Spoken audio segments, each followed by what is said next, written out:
fish, Jamaican fish booth was delicious. Yeah. And then people got that, there's a grilled cheese, a whole truck with different grilled cheese. Oh, that sounds yummy. But I thought I would be making up for that for You'd have to walk 100 times around the food court. yes. Yeah. Well, you know, lunchtime is probably a good idea. We went at night. Maybe that's the thing. And it was very crowded. It was very pleasant. You see the boats going by. I have a feeling midweek is good too. Yeah, definitely. Definitely. So did you get your shot, Gusty? I got my first one. The second one is Saturday. Good. Okay. But I've been trying for weeks to get on for a friend and haven't been able to. Somebody Yes. said that if you went on really early, even before they open up, you know, just get the site on. Garnished. No. Everybody look has at- all these magic spells. Yeah. Look at Peter, who's 90, can't get a shot. He hasn't been able to get one. Really? So, yeah, he's been trying. He's on a bunch of sites and he's on waiting lists, but he hasn't been able to get in. So, They drive to Miami. yeah, That's- he may have to. If they don't open up over here. I see CBS is having distribution on the East Coast, but not here. So, Public seems to be the site that most people are most successful with. yeah, Yeah. yeah, that's Even what I've though seen. I'm mad at them because of their heiress. Right. Well, let's, I know. Let's hope she doesn't have too much to do with the store. Yeah. Well, I've introduced myself to Winn-Dixie. Oh, okay. They're probably the same crazy people. You know, we just don't know about their heiresses. Well, So. it's the same lady. She's an heiress both places. No, don't listen to him. No. Well, this is a state where they lower the flag for Rush Limbaugh. So just think about it. How much crazier can you be? Not much. I saw Nikki Fried refuse to do it, though. Good for her. Yes. Yeah. She's the only Democrat elected statewide. Yeah. Pretty soon, the only thing left to do would be Piggly Wiggly. Yeah.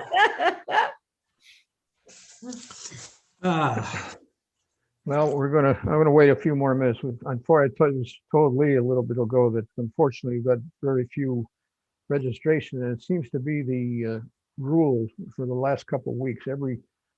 All the events and services, for that matter, all seem to be starting to drop off as far as viewership. And I don't know if we can account that for the fact that people are getting vaccinated now, or they're getting zoomed out, and they just don't need this kind of constant contact all the time. And I don't know. It's hard to figure out.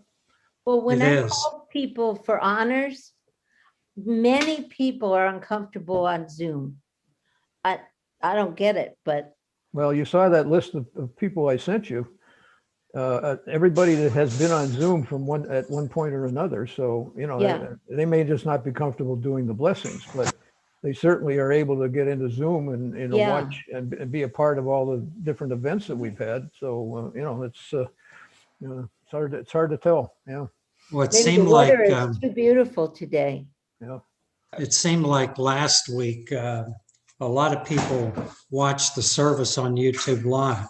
Yeah. That's become almost to the point where we're getting more viewership on YouTube than we are in Zoom on a number of the events, which, the bottom line is at least they're watching, which is what's Right. important. So, we're on YouTube right now, actually, because Lee's grandchildren are watching on YouTube from somewhere. Where are they located, Lee?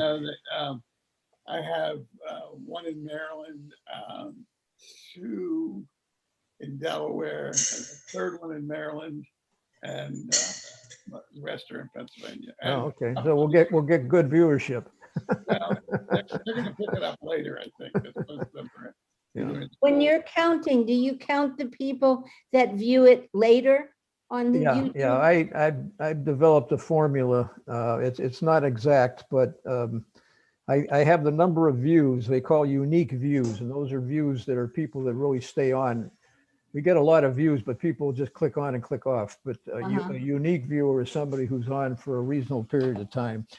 And then I extrapolate that as to how many people that view is actually serving. So it could be a couple, but it's only one view, but it could be two people watching it. So I Right. sort of average everything out, and I think, I come pretty close to what, what we feel. Zoom, it's easier because I know exactly who's on Zoom.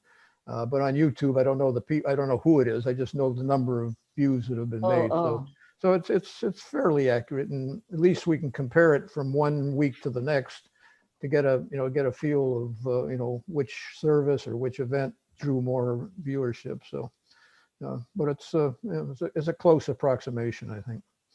has the And YouTube given any idea about when they consider meeting in person?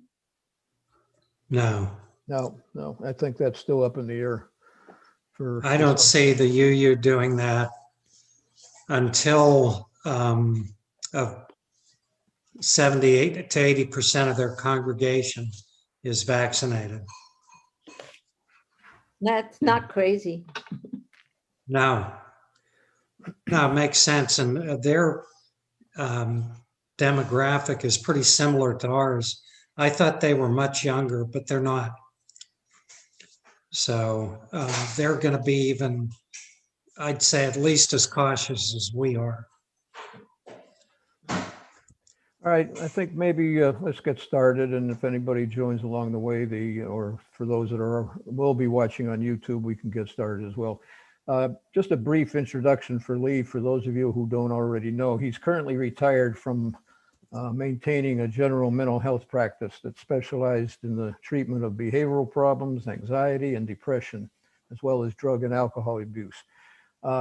His talk today is going to be pretty much featuring the 4 years that he worked for the Carter administration and the responsibility he had at that particular time. One other thing that Lee and I were just talking about earlier on, for 19 years, he was a CASA, and that's a court-appointed special advocate for neglected, dependent, and abandoned children. And Bonnie was a CASA as well in Erie many years ago for 7 years, and it's quite a rewarding experience, and one that I think serves a community that of people who need that type of help and need advocates to be out there for them. So Lee's had a very varied experience in many areas, and I could go on for another 5 minutes telling you all the things he's done, but I Please think don't.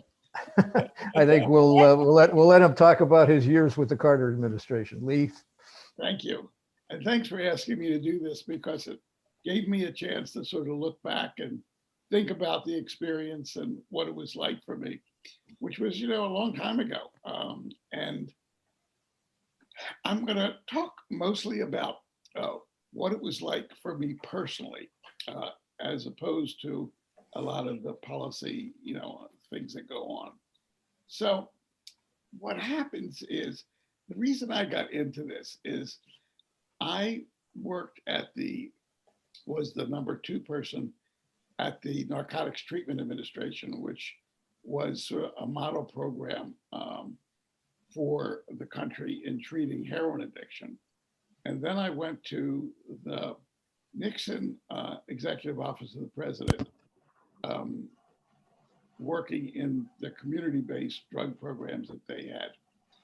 And from that, I went to the Office of Management and Budget to do something called federal drug management.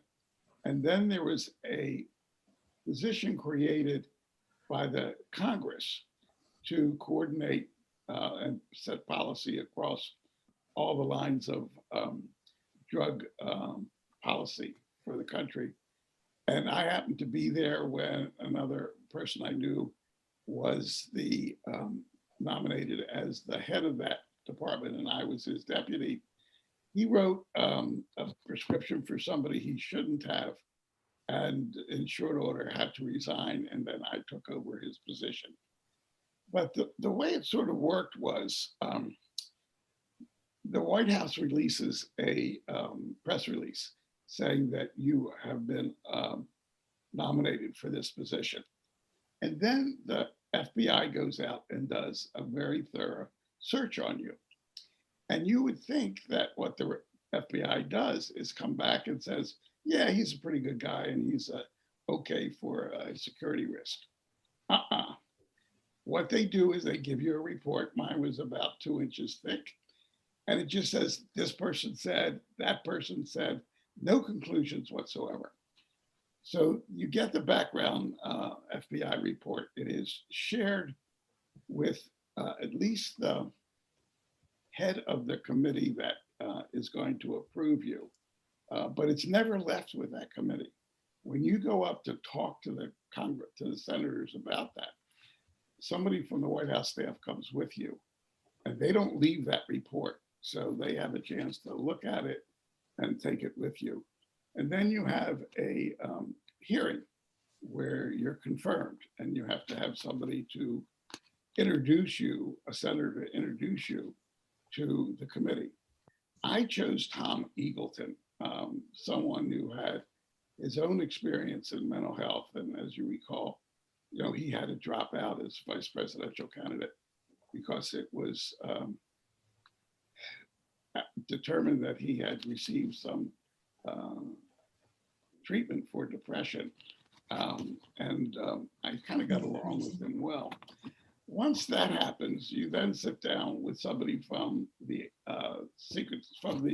CIA for your security clearance. And then they tell you how many years you could be away from your family in jail if you talk about things you're not supposed to talk about. Because of a lot of this security sensitive information that I was exposed to in terms of surveillance, in terms of intelligence and so forth, obviously needs to be kept secret. There are 26 different government agencies that have something to do with drug abuse in the government, 26. And my job was basically to make sure they were all singing from the same sheet of music. It was a pretty, it was not an easy job. It was very stressful, very difficult. And the way in which my mental health training was enormously helpful to me, because what I did is I created something called the Principals Group. And we met once a month for half a day. And it was all the main folks who were involved with drug abuse in the government. The Assistant Secretary of State for Narcotics Matters, the head of the National Institute on Drug Abuse, the Commissioner of Customs, the head of the Coast Guard. I think that was it. Anyway, we would meet and we would talk about issues and how we coordinate and work together. And that group became, and it was the head of the Drug Enforcement Administration, of course, and they got pretty close. We did some team building with them. And to give you an idea, we would talk about testifying in front of Congress and what we were saying, and that we were sort of together and supporting one another. There was one time when the State Department said that they didn't have enough money to continue to do crop eradication. They were really pulling back because it was always a difficult thing for the State Department because it conflicted with other things that they had that they wanted to deal with a given country. So the head of Coast Guard said, I tell you what, it is so much more difficult for me to intercept drugs once they get on the water that I'm going to transfer $1 million from my budget to your budget so you can do more eradication. And of course, at that point, the State Department had no choice. They had to do it. But it was that kind of synergy that went on. Where did my authority come from? Well, it was two pieces. One was I was on the White House staff in a presidential appointment. But the other thing is I had oversight to all of the budgets of the agency. So when I would work with the Office of Management Budget to set the budgets. And I would sit in with the president when they did budget review. I remember there was a time when there were some slashes in the State Department narcotics budget. And I said, I think this is really important. I think we should put that back in the budget. And of course it was. So when you have some say over the money, people tend to listen to you. One of the agencies that, departments that had a lot to do with drug abuse was the Department of Defense. And they were quite challenging in terms of getting them to do what you want them to do. I visited a lot of installations, both domestically and internationally. And what I would do is insist that I speak to a group of non-commissioned officers, enlisted personnel. I would take my jacket off, I'd roll up my sleeves, and I would say, you know, I've never been in the military, but I really would like to know from you sort of what goes on. And it's amazing how much information you can get that way. I was on the Coral Sea, which is an aircraft carrier. You'd be surprised how small an aircraft carrier looks when you're getting ready to land in your own helicopter. But I met with these people and I said, well, what goes on here? And, you know, what's happening with marijuana use and drug use? They said, oh, it's simple. That they can't find it because we sit by the stacks that take air out of the of where we live, and that's where we smoke. So then when I meet with the captain of the ship, I tell him, he tells me there's no problem. And I'm able to tell him, well, it's really true, there is a problem, and here's where it is. Some of the other issues around coordination has to do with numbers. The Congress was always saying, well, how many people are using drugs? How much is do you take out from Customs and the Drug Enforcement Administration?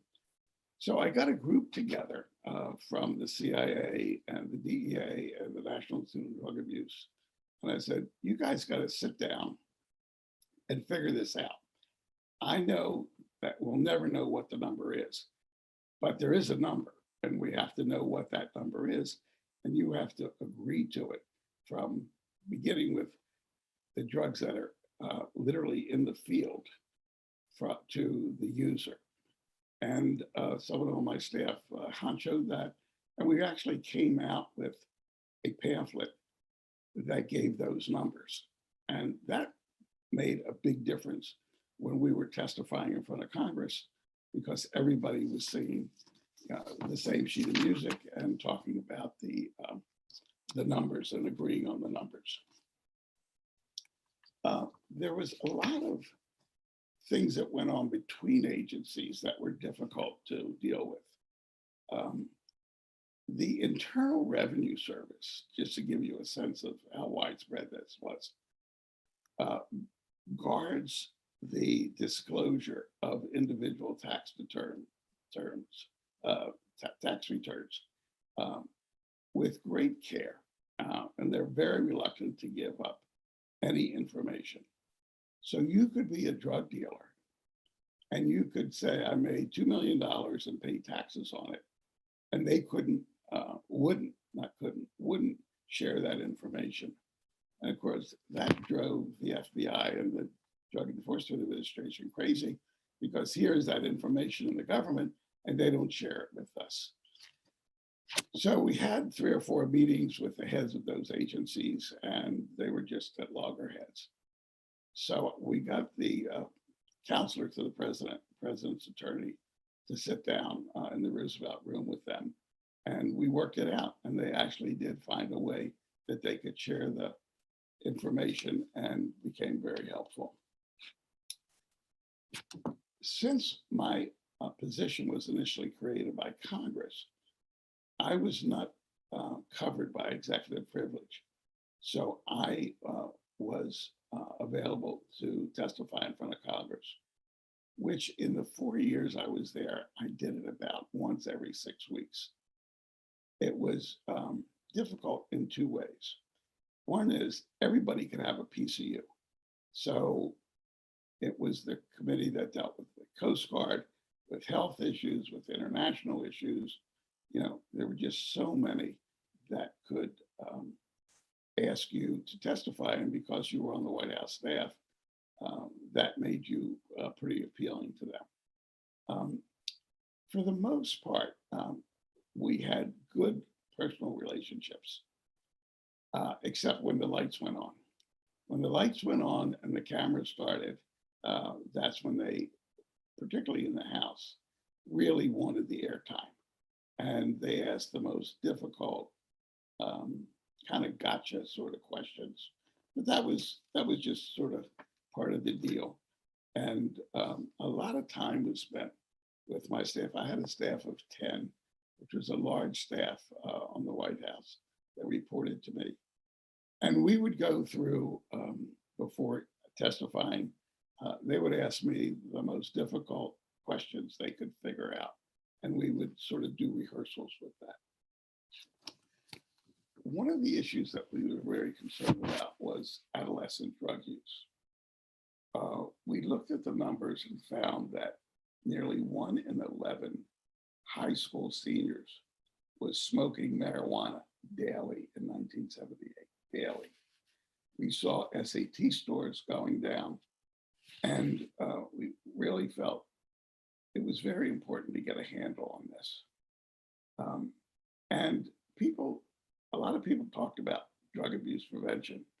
It never made any sense to me, because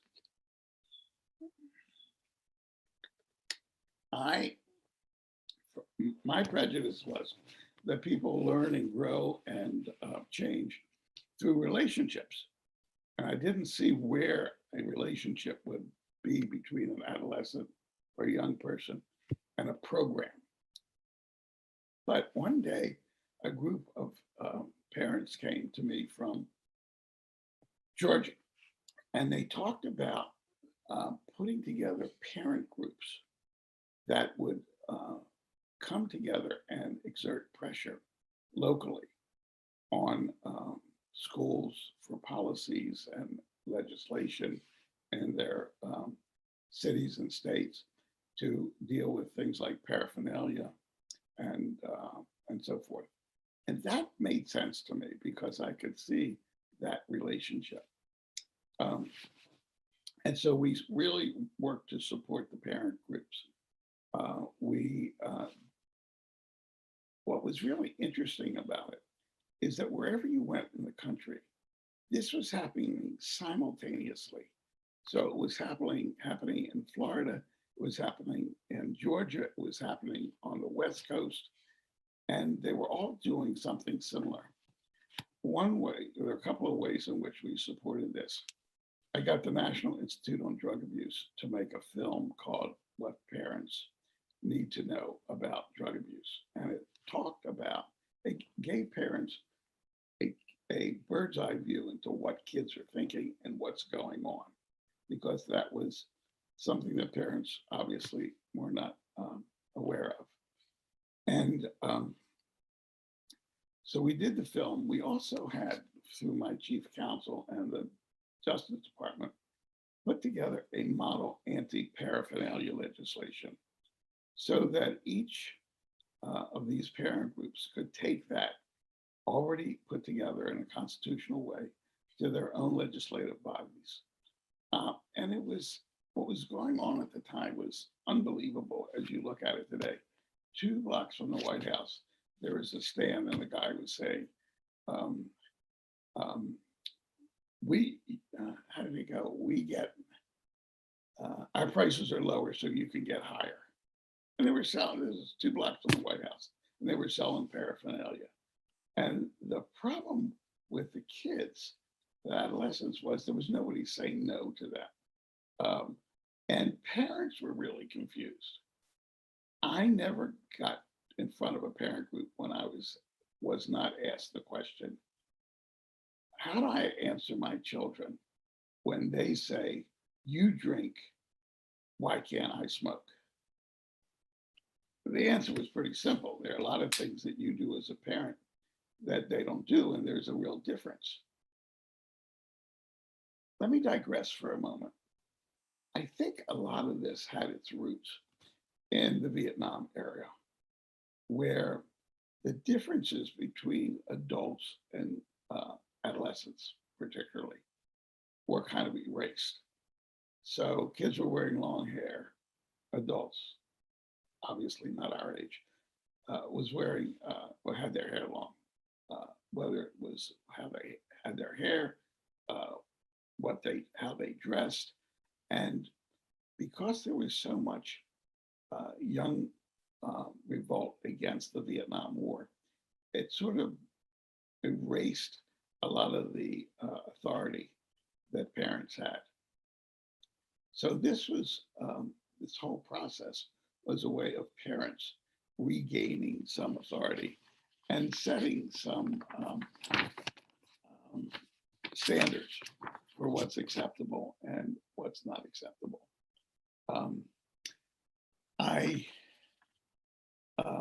One August, I came to Naples, Florida. I'd never been there before because there was a parent group that was doing some wonderful things here.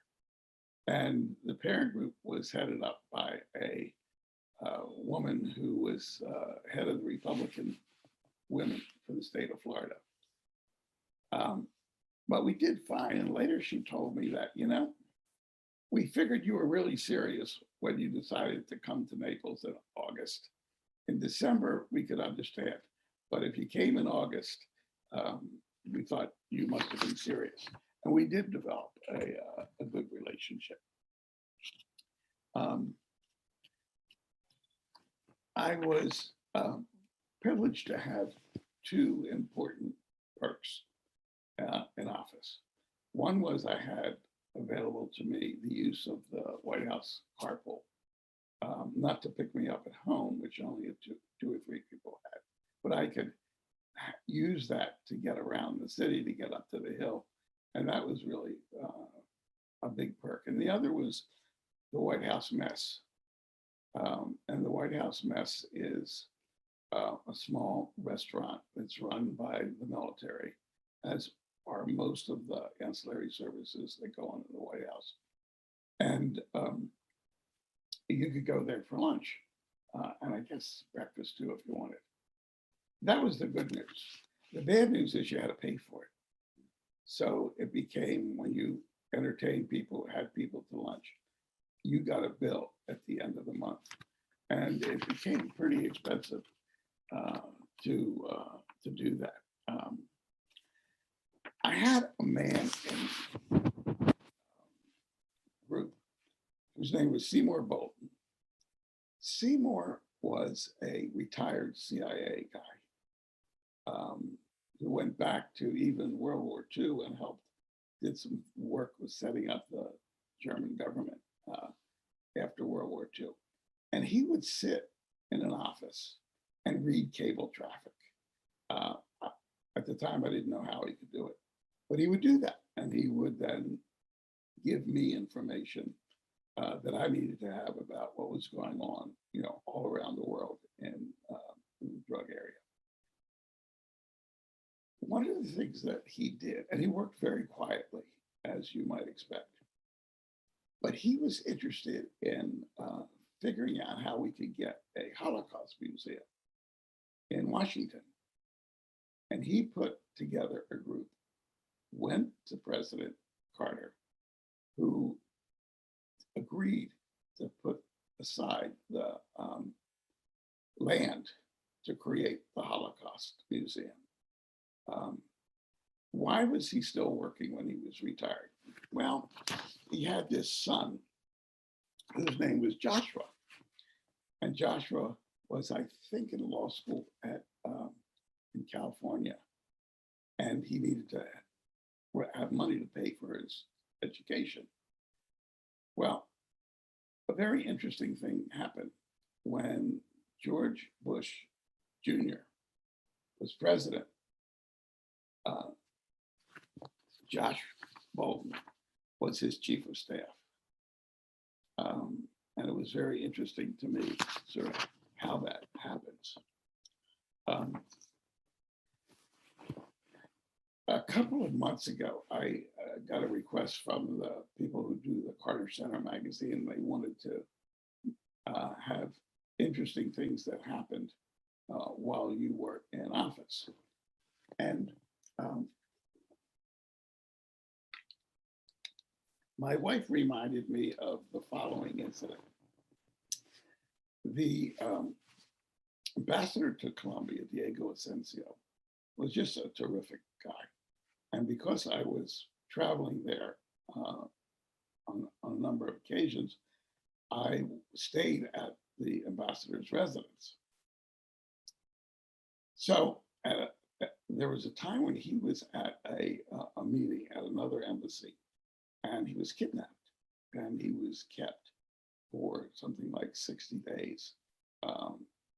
And it was a touchy situation. His wife, was trying to pressure me to get the president to do something, but of course we couldn't, because if you start to negotiate with the kidnappers, there's no end to that. Finally, he was released. We had them over to dinner at our house, and one of the things that she really wanted to have happen was that a Hollywood movie would be made of his experience and his being kidnapped and what that was like and so forth. And she wanted Robert Redford. That was her idea, was that Robert Redford would play Diego in the movie. So I had them to lunch at the White House mess. And hand to God, this is the truth. 2 tables over from us was sitting Robert Redford.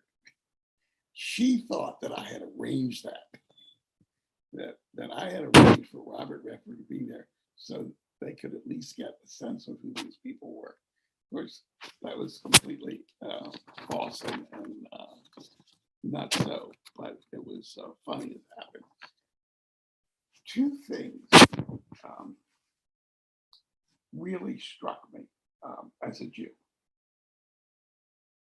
I had heard, obviously over the years, a lot about Israel.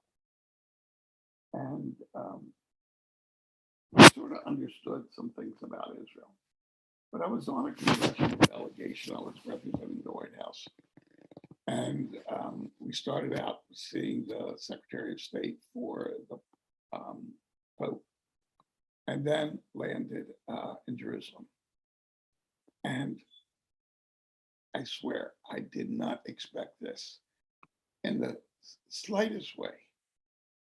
But when that plane touched down in Jerusalem, I had this amazing kind of visceral experience of being there.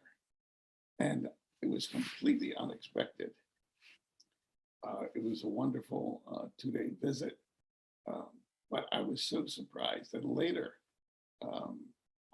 years later, I took a trip with my wife and 2 of my grandchildren and my son-in-law, who had never been to Israel, because it's an amazing, amazing place on many, many levels. Nowhere else in the world can you walk from the wall to the Temple on the Mount and to where the Greek Orthodoxy is. It's all right there, and the Stations of the Cross. And you can literally walk those 3, and nowhere else in the world do all of those major religions that have had such an impact and continue to in the world come together that way. The other thing that was, as a Jew, amazing to me is, Jimmy Carter had this amazing deal that he had worked out at Camp David between Sadat and Begin. I happened to be, and this is a whole other story, I happened to be in Sofia, Bulgaria at the time. representing the White House, because it was the first time that the East and Western countries of Europe had come together to talk about drug interdiction and smuggling. So when I came back, it was a complete news breakout for that week and a half. It was already done. And the experience I had standing on the White House lawn, watching President Carter and listening to Sadat and Begin shake hands and give that speech was just an unbelievable experience for me as a Jew. And I felt very privileged to having attended that and having experienced that. So I've spoken for a half hour. I want to give us a chance to interact and ask me questions and other things you might be interested in. Go ahead. Yeah, go ahead. I have a question, Lou. Lee. I'm sorry.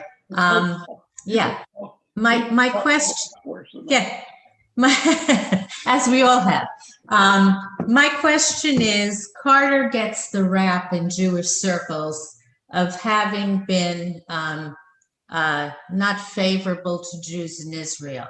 So did you ever see any anti-Semitism or anything like that in your time with Carter?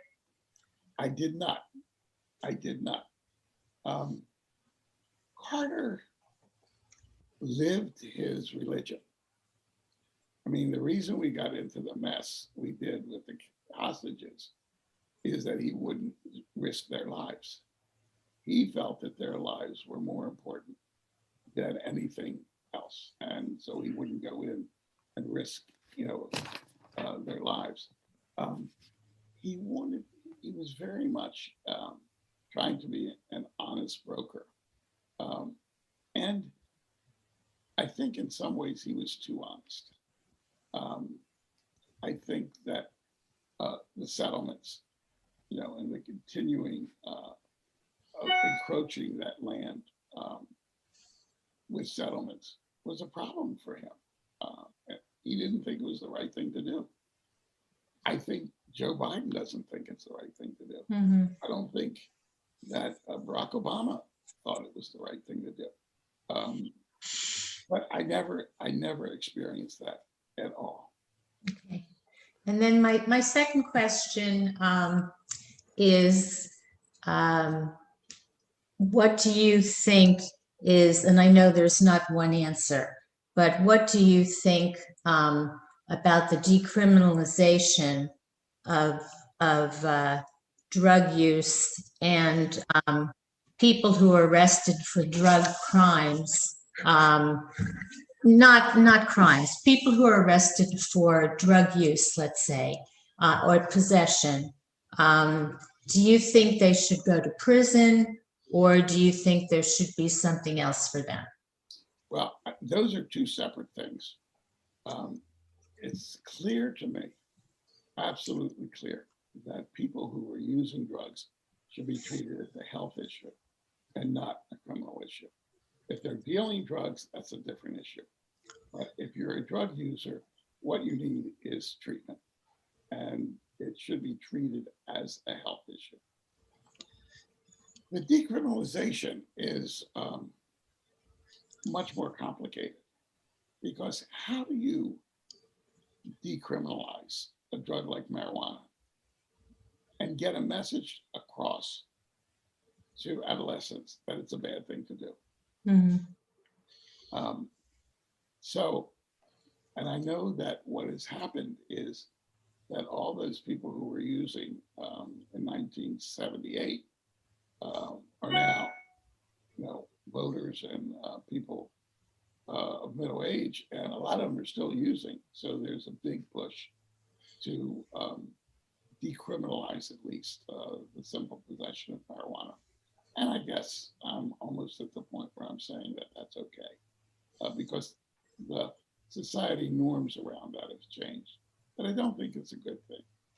I think that had we known, for example, 200 years ago, what we know today about tobacco, we would never have legalized it, you know. And there's a lot of evidence that demonstrates that for people who use more serious drugs like heroin and amphetamines and so forth, almost invariably, the first drug they used was marijuana. So there's this notion that there may be a progression. Not everybody who uses marijuana goes on to use those other drugs, thank goodness. But still, it is a gateway drug. And so I think it's a much more complicated issue, but I think it's clearly moving in that direction. Lee, your work 40 years ago with the Carter administration, from at least what you've mentioned today, dealt at that particular time with the use of marijuana. How much more difficult would that work that you did then be today in today's drug environment? It would be impossible. And the marijuana piece was the adolescent piece, but I don't want to give the impression, we were dealing with all drug abuse. You know, we are very concerned with heroin abuse. We are very concerned, you know, that's what a lot of the trips to Latin America were about, because of growth and production and transportation, transporting the drugs there. And also to, you know, the Golden Triangle. And we were very concerned about the drugs, the harder drugs. We weren't concerned about about adult use of marijuana. The focus on the marijuana was with adolescents, because their minds and bodies are in the process of being formed, and they're much more at risk for damage as an adolescent than they would be as an adult. And they have less judgment. That's one of the hallmarks of adolescence, is lack of good judgment. So they're likely to get into trouble with it. But we didn't do any, other than eradication and some spraying of crops. We didn't focus a whole lot on adult marijuana use at all. And what's interesting is people would talk about, well, there were all these people who were arrested as adults with marijuana possession. And I looked into that, and it was very interesting. It was FBI data.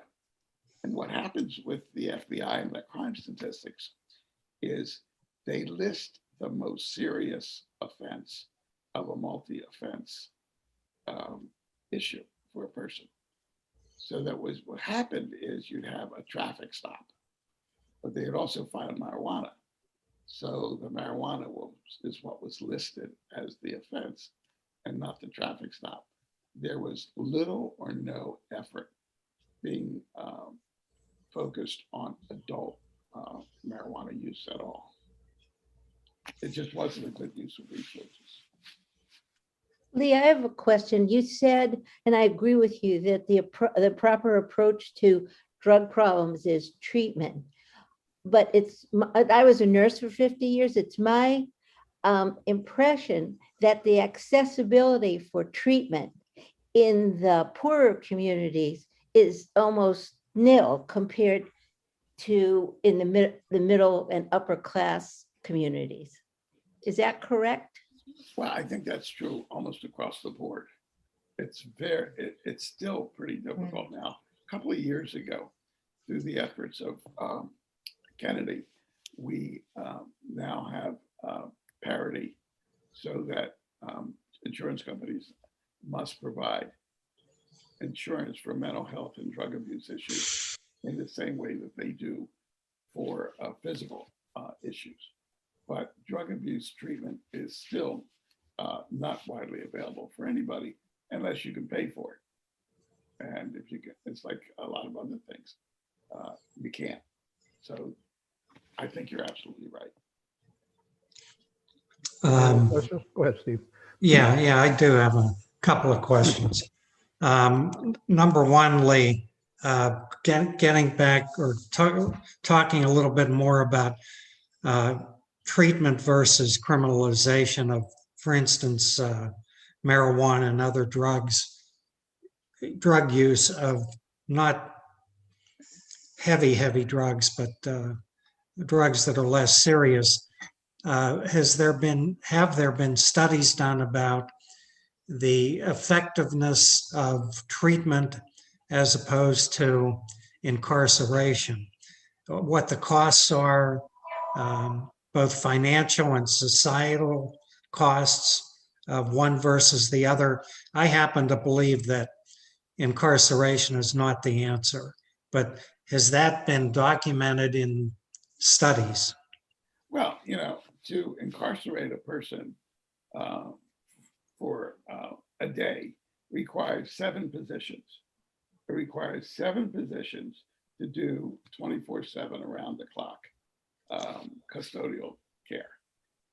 Years ago, it was like $32,000. It was the equivalent of a year in college education. So it's unbelievably expensive and inappropriate. Now in California, they've done a lot of work with offering treatment, real drug treatment to the prison population that have drug abuse problems. But it's obviously a lot more expensive and with dubious at best results, incarcerating people rather than treating them. It's a lot cheaper to treat them. And most of these people were arrested for nonviolent crimes. They were property offenses, getting money to support their habit. And if you put them in jail and then you release them and they go back to drug use, you got that revolving door. So there's no question that it's a lot both more humane as well as cost effective from a public policy perspective to treat rather than incarcerate. Okay, thank you. And then my second question is, you've spent your life in the field of mental health along with drug treatment. The coronavirus has resulted in isolation for all of us. It's resulted in many kids not being in school. There's really, I think there's an end in sight, but it's not in the immediate sight. What do you think are the long-term consequences of the coronavirus on our mental health? Well, there's been a lot of focus recently, media focus on adolescent mental health. And, the way adolescents sort of go through adolescence, in addition to separating from their family of origin, they do this through interaction with friends. They don't have that. And there's a lot more depression. I think suicide rates are up. And I think for some people, it's going to be a lasting problem. The depression and the isolationism that goes on is really quite difficult. I have a granddaughter at the University of Maryland, and she feels she had a great first year. Her second and third year, she feels like she's been robbed of a college experience. Yeah, she has. Yeah, and it's having a terrible impact. And I think that's true. We are really fortunate that we have one another and we can do the services and we can have this kind of interaction. But think about people who don't either have the wherewithal or the opportunity to do that and what life is like for them. It's pretty lonely. And we are as humans, we need the interaction. And I think there's long-term impact, negative impact on the mental health for this. And it's going to be a while before we recover. Well, should we devote some part of a COVID relief package to mental health issues. It would seem that that might be appropriate down the road a bit. Yeah, as a way of supporting some of the places that really provide that service. Yeah. Thank you, Lee. You're welcome. Thank you, Lee. If there's no further questions, thanks very much for taking the time to do this. And we've uploaded to YouTube, as you know, and we'll make it available to the congregation tomorrow. In case you missed it, hopefully people will tune in. And again, thanks for being willing to do this. Thanks, Thank you, Lee. Very interesting. Yeah, Thank you. thank you, Lee. Well, thank you for giving me the opportunity to do this.